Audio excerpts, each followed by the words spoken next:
Hi, this is Eyvette from My World of Metaphysics, and today I bring you The Magic of Believing by Claude Bristol. This is a short metaphysical book that can absolutely change your life. So listen to it all the way to the end, and don't forget to support My World of Metaphysics. Don't forget to like and subscribe and tap that bell.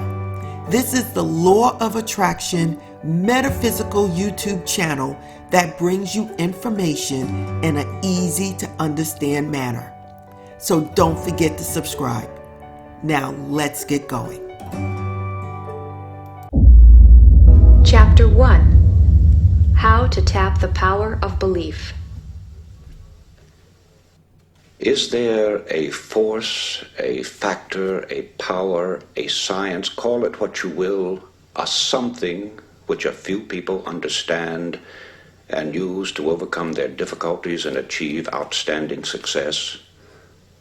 I firmly believe that there is. It is my purpose here to attempt to explain it so that you may use it if you desire.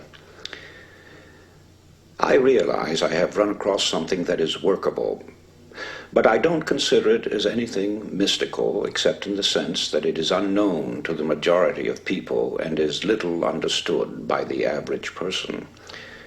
I am aware that there are forces, powerful forces at work in this country that would dominate us, substituting a kind of regimentation for the competitive system which has made America great among nations.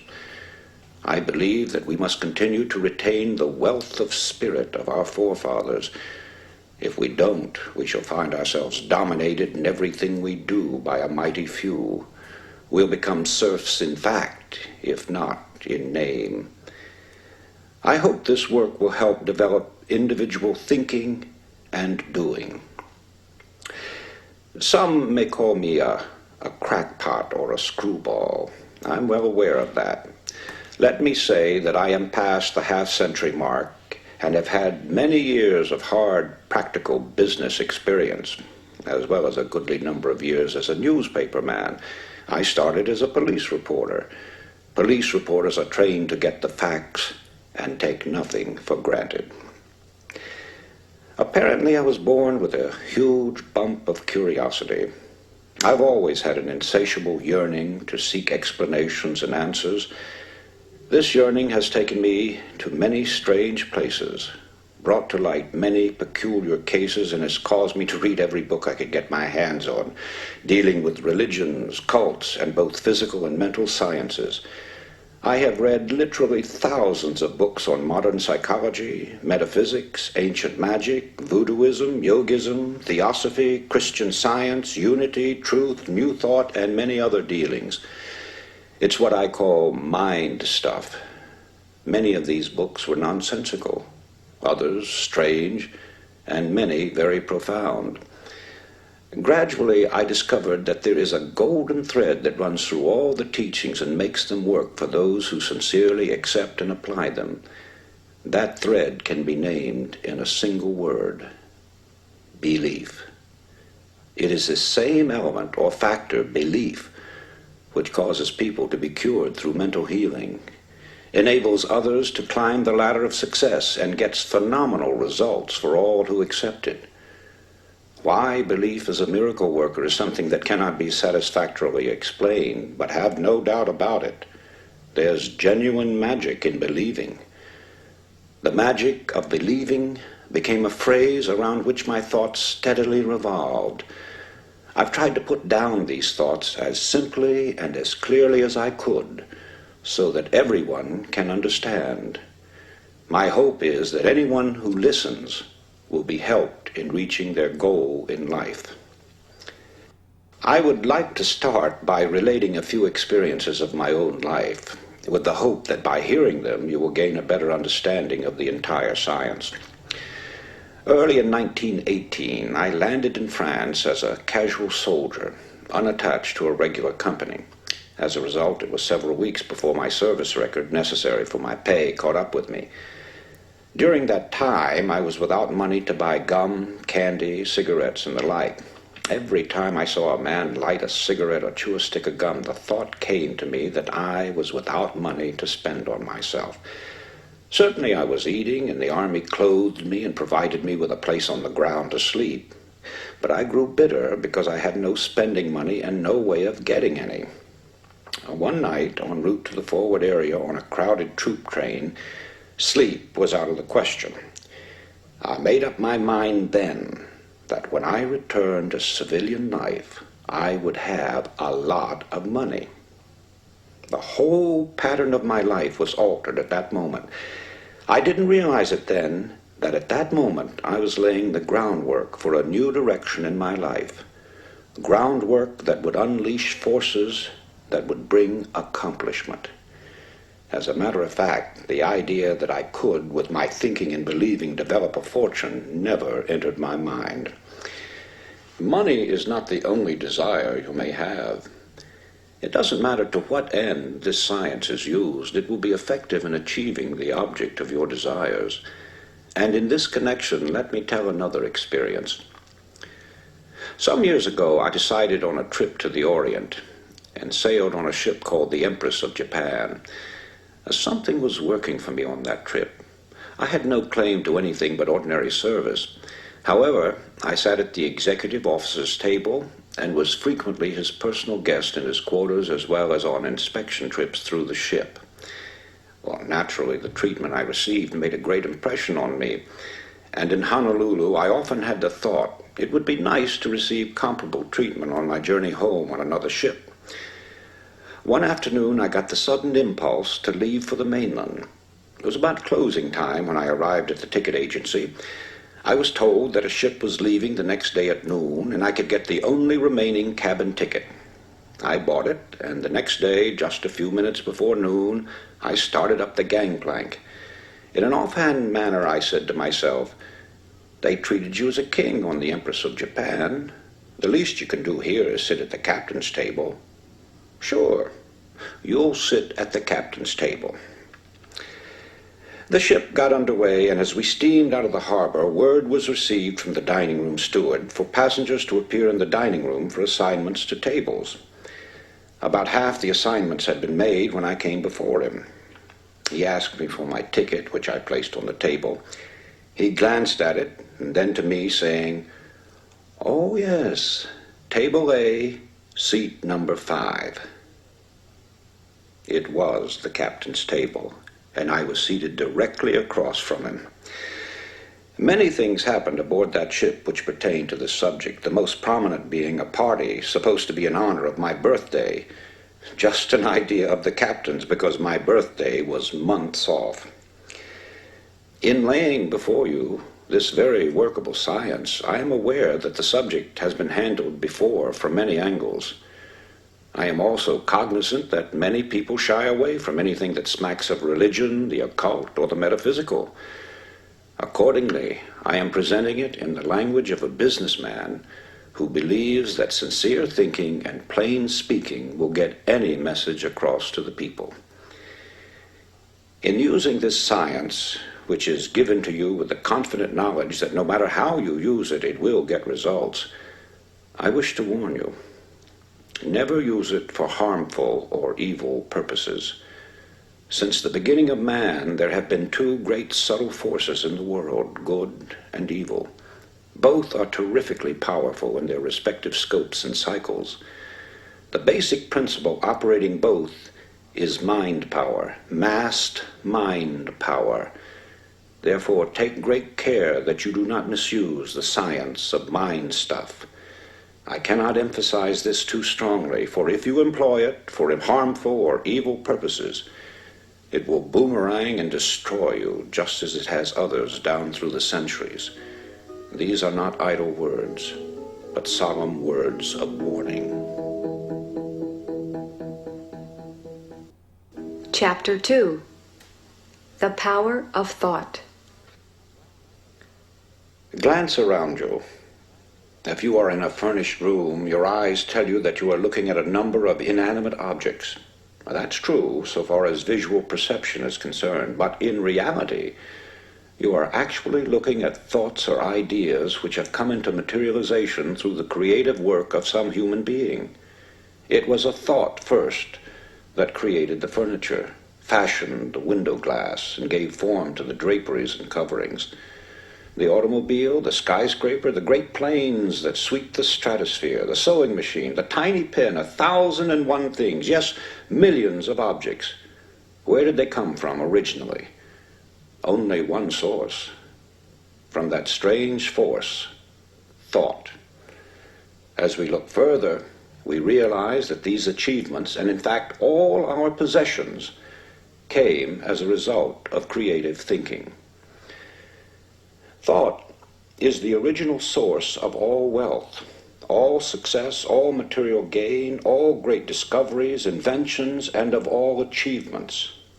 With that in mind, it becomes easy to understand that a man's thoughts make or break him, and Shakespeare's words become more intelligible. There is nothing either good or bad, but thinking makes it so. Many people feel that success comes with hard work. However, I would like to point out that hard work alone will not bring success. The world is filled with people who have worked hard but have little to show for it. Something more than hard work is necessary. It is creative thinking and firm belief in your ability to execute your ideas. The successful people in history have succeeded through their thinking. Their hands were merely helpers to their brains. Another important point is that one essential to success is that your desire be an all-obsessing one. Your thoughts and aims be coordinated and your energy be concentrated and applied without let-up. It may be riches or fame or position or knowledge that you want, for each person has his own idea of what success means to him. But whatever you consider it to be, you can have it, provided you are willing to make the objective the burning desire of your life. A big order, you say? No, not at all. By using the dynamic force of believing, you can set all your inner forces in motion, and they in turn will help you reach your goal. Now that you have a clearer idea of the part that thought and desire play in your daily lives, the first thing to determine is precisely what you want. Starting in with the general idea that you merely want to be a success, as most people do, is too indefinite. You must have a mental pattern clearly drawn in your mind. Ask yourself, where am I headed? What is my goal? Have I visualized just what I really want? If success is to be measured in terms of wealth, can you fix the amount in figures? If in terms of achievement, can you specify it definitely? I ask these questions, for in their answers are the factors which will determine your whole life from now on. Strange as it may appear, not 1 out of 100 people can answer these questions. Most people have a general idea that they would like to be a success, but beyond that, everything is vague. They go along from day to day, figuring that if they have a job today, they will have it tomorrow, that somehow they will be looked after in their old age. They are like a cork on the water, floating aimlessly, drawn this way and that by various currents, being washed up on the shore or becoming waterlogged and eventually sinking. Therefore, it is vital that you know what you want out of life. You must know where you are headed, and you must keep a fixed goal in your view. Only then will you get what you are after. So, you begin with desire if you ever hope to achieve anything or gain more than you have now. However, as we shall see, there is more to it than mere desire. It has been said that thought attracts that upon which it is directed. Thought attracts that upon which it is directed. It was Job who said, "For the thing which I greatly feared is come upon me." Our fearful thoughts are just as creative or just as magnetic in attracting troubles to us as are the constructive and positive ones in attracting positive results. So no matter what the character of the thought, it does create after its kind. When this sinks into a man's consciousness, he gets some inkling of the awe-inspiring power which is his to use. I cling to the theory that while thoughts do create and exercise control far beyond any limits yet known to man, they create only according to their pitch, intensity, emotional quality, depth of feeling, or vibratory plane. In other words, comparable to the wavelength and wattage of a radio station, thoughts have a creative or controlling force in the exact ratio of their constancy, intensity, and power. Let me try to clarify that. While many explanations have been offered, no one knows whether thought is a form of electrical energy or something else yet to be defined. But I have been an experimenter in that branch of electricity known as high frequency, pioneered by the great genius Nikola Tesla. And whenever I think of thought and its radiations and vibrations, I instinctively link them up with electricity and its phenomena. In this manner, they become more understandable to me. All persons living in high altitudes have felt and sometimes observed the electric spark resulting from walking across the room, then touching some metallic substance. That, of course, is a form of static electricity generated by friction. It gives you an idea of how one kind of electricity can be developed through the body. Sigmund Freud, the famous Austrian psychoanalyst, brought the world's attention to the hypothesis that there was a powerful force within us, an unilluminated part of the mind, separate from the conscious mind, constantly at work molding our thoughts, feelings, and actions. Others have called this division of our mental existence the soul. Some call it the superego, the inner power, the superconsciousness, the unconscious, the subconscious, and various other names. It isn't an organ or so-called physical matter such as we know the brain to be. Nevertheless, it is there, and from the beginning of recorded time, man has known that it exists. The ancients often referred to it as the spirit. Paracelsus called it the will. Others have called it the mind, an adjunct to the brain. Some have referred to it as conscience, the creator of the still, small voice within. Still others called it intelligence, and have asserted that it is a part of the supreme intelligence to which we are all linked.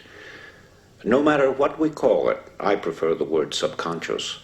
It is recognized as the essence of life, and the limits of its powers are unknown. It never sleeps. It comes to our support in times of great trouble. It warns us of impending danger. Often it aids us in what seems impossible. It guides us in many ways, and when properly employed, performs so-called miracles. Perhaps the most effective method of bringing the subconscious into practical action is through the process of making mental pictures, using the imagination, perfecting an image of the thing or situation as you would have it exist in physical form. This is usually referred to as visualization. However, before this visualization can work, you must really believe. I refer now to deep-seated belief, a firm and positive conviction that goes through every fiber of your being. When you believe it heart and soul, as the saying goes. Now call it a phase of emotion, a spiritual force, a type of electrical vibration, anything you please, but that's the force that brings outstanding results. It sets the law of attraction into operation and enables sustained thought to correlate with its object. This belief changes the tempo of the mind or thought frequency, and like a huge magnet, draws the subconscious forces into play, changing your whole aura and affecting everything about you, and often people and objects at great distances. It brings into your individual sphere of life results that are sometimes startling, often results you never dreamed possible.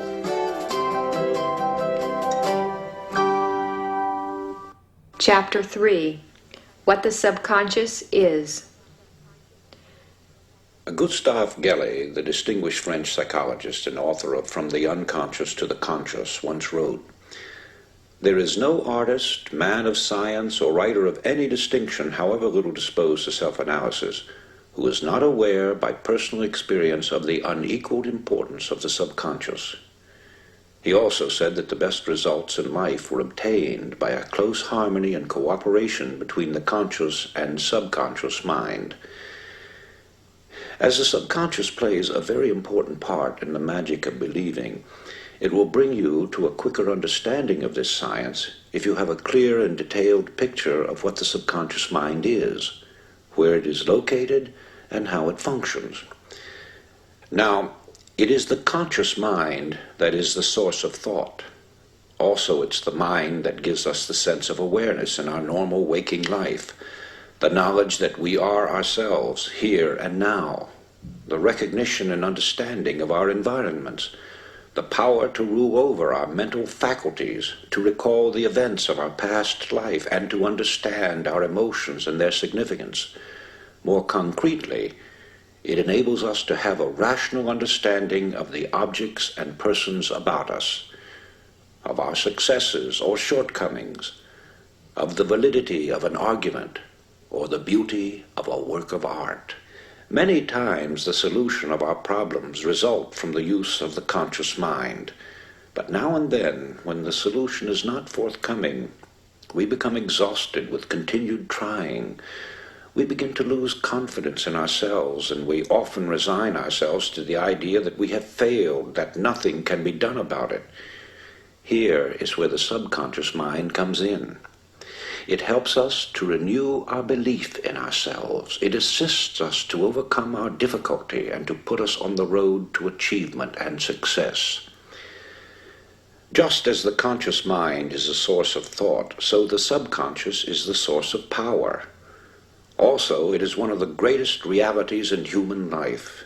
It is rooted in instinct and is aware of the most elemental desires of the individual, yet it is always pressing upward into conscious existence.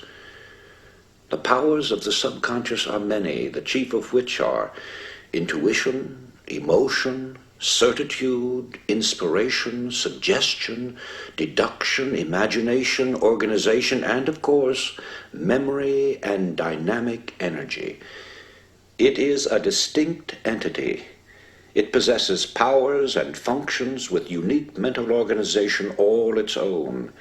Now, the subconscious mind has three primary functions. First, with its intuitive understanding of the bodily needs, it maintains and preserves the well-being and indeed the very life of the body, unaided by the conscious mind. Second, in times of great emergency, it springs into immediate action, again independent of the conscious mind. It takes supreme command, acting with incredible certitude, rapidity, accuracy, and understanding in the saving of the life of the individual. Third, it is operative in the psychic world, in which the psychic powers of the subconscious are manifested in such phenomena as telepathy, clairvoyance, and psychokinesis. But also, it can be summoned to help the conscious mind in times of great personal necessity, when the conscious calls upon the subconscious to use its powers and resources to solve a vital problem or bring to pass that which is sought or desired by the individual. It is the third function that we are most concerned with here. To draw upon the resources and powers of the subconscious and awaken it into action, you must first be sure that you are asking for something that is rightfully yours to have and is within your ability to handle. The subconscious manifests itself only according to the capabilities of the person. Then, you must have patience and absolute faith. Theodore Simon Jouffroy, the French philosopher, said the subconscious mind will not take the trouble to work for those who do not believe in it. Next, in conveying your need to the subconscious, it must be in the spirit that the work has already been done. So while it is necessary for you to feel and think yourself successful, it is important for you to go one step further and actually see yourself as already successful, either in the performance of some selected task or as actually occupying the position to which you are aspiring. For the next and final step, you must wait patiently while the subconscious is assimilating the elements of your problem and then goes about its own way to work it out for you. In due course, with the flowing of ideas and plans of the subconscious into your waiting conscious mind, the solution of your problem will be revealed to you. The correct course of action will be indicated. You must follow those indications immediately and unquestioningly. There must be no hesitation on your part, no mental reservation, no deliberation. You must receive the message from the subconscious freely, and after understanding it, you must act on it at once. Only by doing that will you make your subconscious serve you and continue to respond whenever you call upon it. However, your problem may be one that cannot be solved in such a manner. Instead of receiving the solution in the form of a blueprint, as it were, you may instead feel some mysterious force urging you at intervals to do certain things that seem to have no special significance or logical connection. Nevertheless, you must continue to believe in the power and the wisdom of the subconscious and obediently perform the seemingly irrelevant things. One day, you will find yourself in the position you sought through the aid of the subconscious, and doing the work you envisioned for yourself. Then, when you look back, you will see how the things you were called upon to do all formed a logical line of events, the last one of which was your final arriving, the reward of your sincerest hopes and desires, your own triumphant personal success.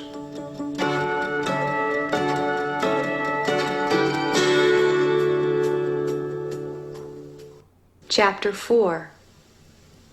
Suggestion is power. After studying the various mystical religions and different teachings and systems of mind stuff, one is impressed with the fact that they all have the same basic modus operandi, and that is through repetition. The repeating of certain mantras, words, formulas, or just plain mumbo-jumbo is common with witch doctors, voodoo high priests, hexers, and many other followers of strange cults. They use them to evoke the spirits or work black magic. One finds the same principle at work in chants, incantations, litanies, daily lessons. Also the frequent praying of the Buddhists and Muslims alike. The affirmation of the Theosophists and the followers of unity, the absolute, truth, new thought, divine science. In fact, it is basic to all religions, although here it is white magic instead of black magic. This brings us to the law of suggestion, through which all forces operating within its limits are capable of producing phenomenal results. That is, it is the power of suggestion and autosuggestion, your own to yourself, or heterosuggestion coming to you from outside sources, that starts the machinery into operation or causes the subconscious mind to begin its creative work. And right here is where the affirmations and repetitions play their part. It's the repetition of the same chant, the same incantation, the same affirmations that lead to belief. And once that belief becomes a deep conviction, things begin to happen. Now, this is the same identical force and the same mechanics that Hitler used in building up the German people to attack the world. A reading of Mein Kampf will verify that. Dr. René Fauvel, a famous French psychologist, explained it by saying that Hitler had a remarkable understanding of the law of suggestion and its different forms of application. It was with uncanny skill and masterly showmanship that he mobilized every instrument of propaganda in his mighty campaign of suggestion. Hitler openly stated that the psychology of suggestion was a terrible weapon in the hands of anyone who knew how to use it. Let's see how he worked it to make the Germans believe what he wanted them to, and once that belief took hold, how they started their campaign of terror. Slogans, huge signs, posters, masked flags appeared throughout Germany. Hitler's picture was everywhere. One Reich, one folk, one leader became the chant. It was heard everywhere. Today we own Germany, tomorrow the entire world. The marching song of the German youths came from thousands of throats daily. Such slogans as, "Germany has waited long enough," "Stand up, you are the aristocrats of the Third Reich," "Germany is behind Hitler to a man," and hundreds others, bombarded the people 24 hours a day. From billboards, sides of buildings, the radio, and the press, Every time they moved, turned around, or spoke to one another, they got the idea that they were a superior race, and under the hypnotic influence of this belief, strengthened by repeated suggestion, they started out to prove it. Unfortunately for them, there were other nations who also had strong national beliefs that eventually became the means of bringing defeat to the Germans. Let's go into the field of sports, where everyone who has ever witnessed a football or baseball game has actually seen this power of suggestion at work.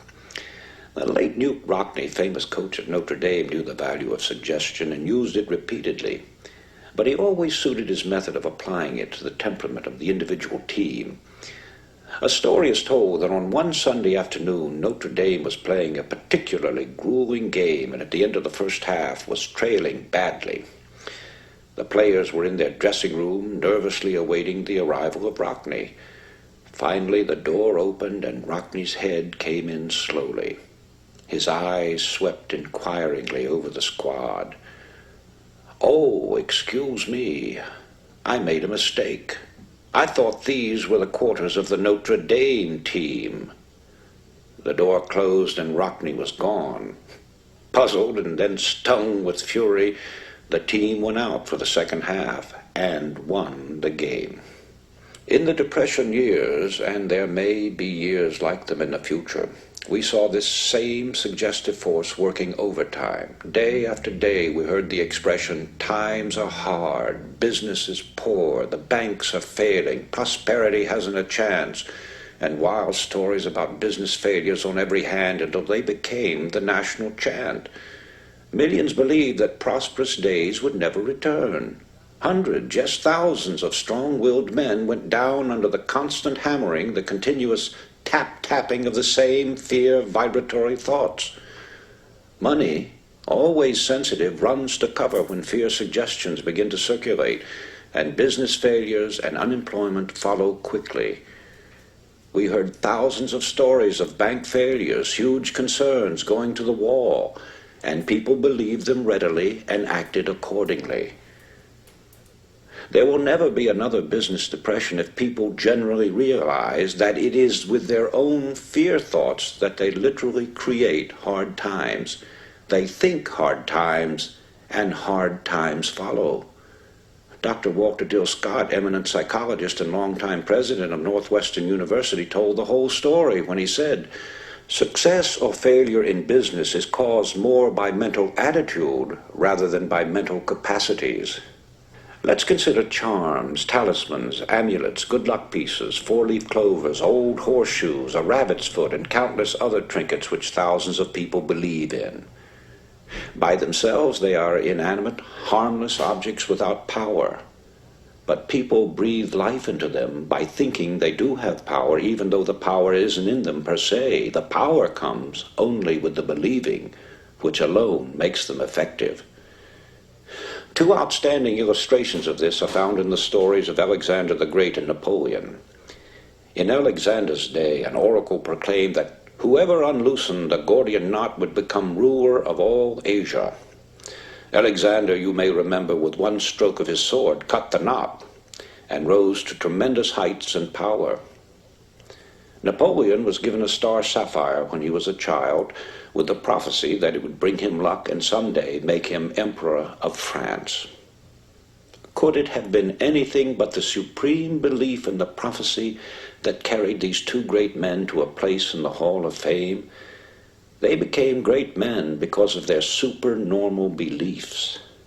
Here's a simple experiment that will demonstrate to you the strange power of attraction through visualization, making the mental picture actually work. Find a few small stones or pebbles which you can easily throw. Locate a tree or a post of 6 to 10 inches in diameter. Stand 25 to 30 feet away from it. Start throwing pebbles at the tree, trying to hit it. If you're an average person, most of the stones will go wide of their mark. Now stop and tell yourself that you can hit the objective. Get a mental picture of the tree, figuratively stepping forward to meet the stone. Imagine the rock actually colliding with the tree in the spot where you want it to strike. You'll soon find yourself making a perfect score. Don't say it's impossible. Try it, and you'll prove that it can be done, if you will only believe it.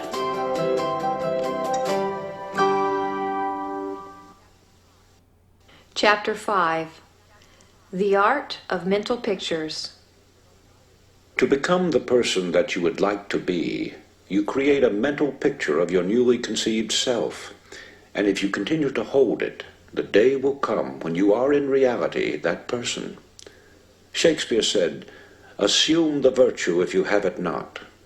Now let's take this great truth and follow some of its implications. In assuming the virtue, you are assuming via your imagination. But here we must make a distinction between daydreaming and a true mental picture or proper use of the imagination. Perhaps there is some genie who will drop $100,000 into your lap or overnight provide you with a mansion luxuriously furnished. I have never had the pleasure of meeting one, but daydreaming or mere undirected wishful thinking doesn't have the power to release the latent forces within you that will bring you the $100,000 or the mansion. When you employ your imagination properly, you see yourself doing a thing and you go ahead and do it. It's the doing the thing you have pictured to yourself that brings it into actual existence. In this connection, think about the use of the magnifying glass. When properly focused, it will gather the light from the sun and concentrate it, so that the heat will burn a hole in the object on which the rays are focused. It must be held steady before the heat power is developed, and so it is with the holding of the image or the mental picture. However, it is very difficult for the average person to concentrate for any length of time, to say nothing of holding on to a mental picture for any great period. You are constantly being swayed by what you read and hear, and as a result, the coordinating part of this creative force turns to gathering together all these scattered elements in a focused mass, instead of devoting itself to making a clear and dynamic picture of your desire. Often I have thought of this matter of desire and suggestion in connection with the planting of vegetable or flower seeds. Once the soil is prepared and the tiny seeds are placed in it, it only takes a short time until they begin to root and sprouts begin to appear. The moment they start upward through the soil in search of light, sunshine, and moisture, obstacles mean nothing to them. They will push aside small stones or bits of wood, and if they can't do that, they'll extend themselves and grow around them. So it can be with you and the suggestions you give to your subconscious mind. The results will be pure or complex, depending upon the original seed and the attention which you give it. In other words, plant the right kind of seed and habitually feed it with strong affirmative thought, always directed toward the same end. It will grow into a mighty force, finding ways and means of overcoming all obstacles. I have been in the private offices of a great many industrial leaders, businessmen, great bankers, and others. Long before this magic of belief was understood by me, I was impressed with the pictures, photographs, slogans, bits of statuary, and so forth which were to be found in the inner sanctums of great firms. Undoubtedly, many of you have seen or heard of such displays, but has it ever occurred to you what their purpose was? There can only be one answer, and that is, they serve as a constant reminder, getting the picture over to the occupant of the room, that he too can succeed as those did before him. In common with other great men, Thomas A. Edison obviously knew the value of the repeated suggestion and made use of it. Among the articles found in his desk was a piece of paper that said, "When down in the mouth, remember Jonah. He came out all right." Edison must have thought well of that expression and perhaps reflected much upon it. So, let's get down to the mechanics. Find yourself 3 or 4 cards. Ordinary business cards will do. In your office, your home, your room, or any other place where you can have privacy. Sit down and ask yourself what you desire above everything else. When the answer comes and you are certain that it is your uppermost desire, then at the top of one card, write a word picture of it. 1 or 2 words may be sufficient. A job, a better job, more money, a home of your own. Then on each card, duplicate the word picture from the original. Carry one in your billfold or handbag. Place another alongside your bed or fasten it to your bedstead. Place another on your shaving mirror or dressing table, and still another on your desk. The whole idea, as you may have guessed, is to enable you to see mentally the picture at all hours of the day. Just before going to sleep at night and upon waking in the morning are two very important moments of the 24 hours in which to concentrate upon your thoughts with added force. But don't stop just with those two periods. The more often you can visualize the desire by this method, or one of your own devising for that matter, the speedier the materialization. At the start, you may have no idea of how the results are to come. Don't worry. Just leave it to the subconscious mind, which has its own ways of making contacts and of opening doors and avenues that you may never even have thought of. You will receive assistance from the most unexpected sources. You may be suddenly struck with the idea of seeing a person that you have not heard from in a long time, or calling upon a man you've never seen before. You may get the idea of writing a letter or making a telephone call. Whatever the idea is, follow it. It cannot be too strongly emphasized that you should tell no one just what the words on the cards mean. Don't give anyone an inkling of what you desire. The truth is that when you talk about what you're going to do, you scatter your forces. You lose the close connection you have with the subconscious, and you frequently find that unless you do as directed, you will have to start all over again in your program of achievement. Go and tell no man still holds true. Suppose you want a better job or promotion. Not only use the cards, but keep telling yourself constantly and continuously that you are going to get that job.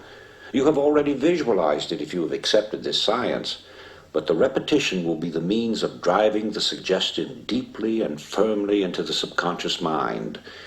This may be compared to driving a nail into a board. The first tap puts the nail in place, but it is only by a number of heavy strokes that the nail is driven home. It has been my observation that those who consciously use this science, as well as those who may be using it unconsciously, are people of tremendous energies, virtually human dynamos. They are people who not only use their imagination and hold strong beliefs and convictions, but they are great doers in action. And that brings me to this most important statement.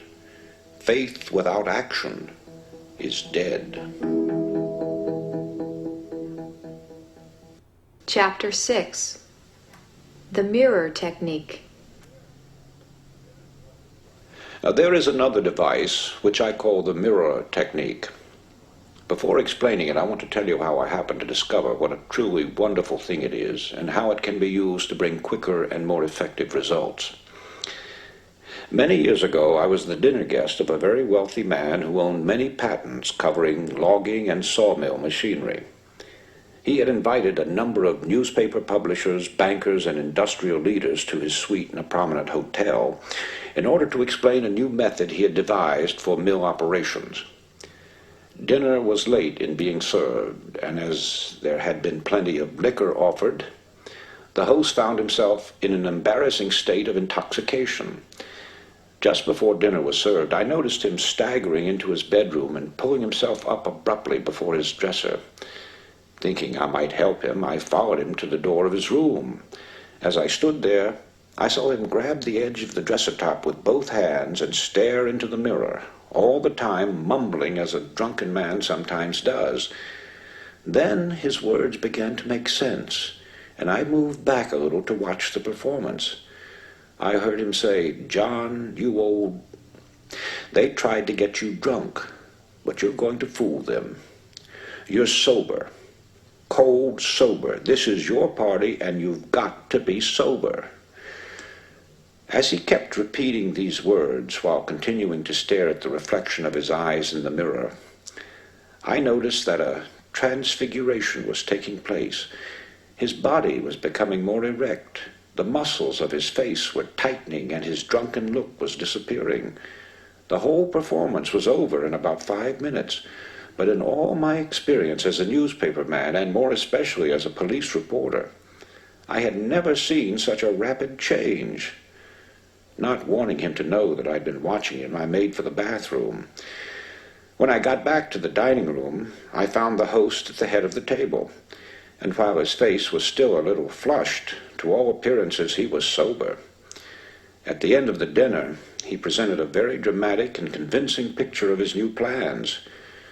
It wasn't until long afterwards, when I got a better understanding of the power of the subconscious mind, that I understood the science involved in transforming the obviously drunken man into a cold, sober host. Many great orators, preachers, actors, and statesmen have used this mirror technique for years. Winston Churchill, according to Drew Pearson, never made a speech of importance unless he made it before a mirror first. Woodrow Wilson also employed the same technique. It's what I call a supercharging method of stepping up the subconscious forces. This mirror technique gives a clue to the power and magnetism of Billy Sunday, the great evangelist. According to Eric Sevareid in his book Not So Wild a Dream, Billy Sunday would bound about his hotel room, now peering intently out the window with one foot on the sill, now grasping the dressing table firmly in both hands, while lecturing his reflection in the mirror. Now to outline the technique. Stand in front of a mirror. It need not be a full-length mirror, but it should be big enough so that you may at least see your body from the waist up. And those of you who have been in the Army know what it means to come to attention. Stand fully erect, bring your heels together, pull in your stomach, keep your chest out and your head up. Now breathe 3 or 4 times until you feel a sense of power, strength, and determination. Next, look into the very depths of your eyes. Tell yourself that you're going to get what you want. Name it out loud so that you can see your lips move and you can hear the words.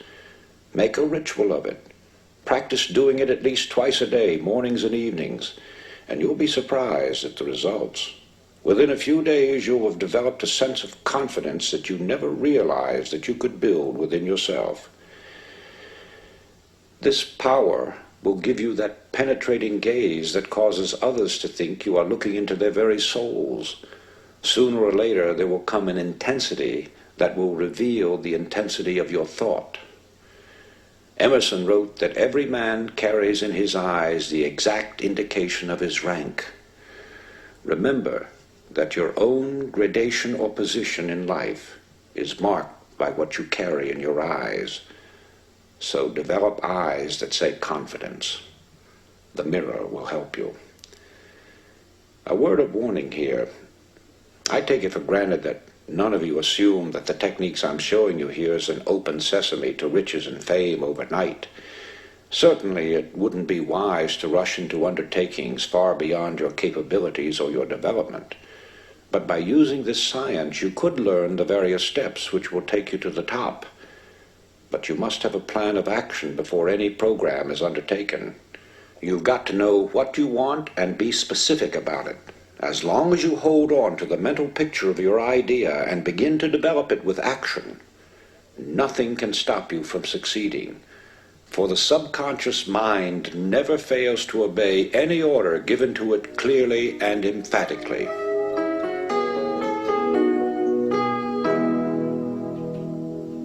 Chapter 7. How to project your thoughts. In this section, I want to talk about several points that I think pertain to mind stuff. Call it a potpourri. We seldom realize how much our emotional vibrations affect others and how much we're affected by theirs. An extremely nervous person in a position of authority can put nearly every person associated with him into a nervous state. It's always important to remember that a negative person can raise havoc in an organization or a home. The same amount of damage can be done by a strong negative personality as good can be done by a positive one. When the two are pitted together against one another, the negative frequently becomes the more powerful. To get a better understanding of the effect of these suggestive vibrations, you need only to read your varying feelings when entering different offices or homes. The atmosphere, which is the creation of the people living there, can be instantly detected as being upsetting, disturbing, tranquil, or harmonious. The vibrations set up by others affect us much more than we realize. we take on the characteristics of those with whom we are more or less constantly associated. If you want to remain a positive type, avoid associating too much with anyone who has a negative or pessimistic personality.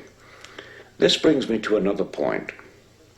A person who desires riches must go where the riches are. Alone on a desert island, a man would probably have a tough time eking out a living, to say nothing of trying to amass a fortune. So it is in everyday pursuits. Therefore, if you want money, you have to associate yourself with people who have it or who know how to make it. This may sound rather gross, but the truth is that if it's money you're after, you must go where it is and where it is being spent. Also, you must become personally acquainted with those who have the authority to spend it. If you're a salesman selling advertising, and you know the head of the firm is the man with the final say, it's a waste of time trying to convince minor clerks and junior executives. The same holds true if you're trying to sell other commodities, or what is more important, trying to sell yourself. And finally, the right mental attitude. Being properly attired, keeping your eyes straight ahead and fixed on your goal, throwing around you the proper aura, which is done by an act of your imagination or an extension of your personal magnetism, will work wonders. Theos Bernard, in his Penthouse of the Gods, learned this when he was cornered and stoned by a crowd of natives in Tibet. In his book, he says his first reaction was to fight, but the thought was immediately dismissed when he recalled that he had been taught to assume and maintain his aura. Thus he straightened his shoulders, lifted high his head, directed his eyes straight ahead, and moved forward with a firm and rapid stride. Not only did the crowd give way, but others came forward and made a path for him. When man fully comprehends the great power of his mind and earnestly puts it to work, he will have dominion over this earth and everything on it. You yourself have this inner spark, but it must be fanned until the fire is of white-hot intensity, and it must be constantly stoked, which you do by adding fuel. Ideas, ideas, more ideas, and action.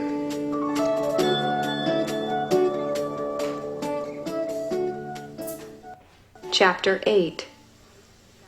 Belief makes things happen.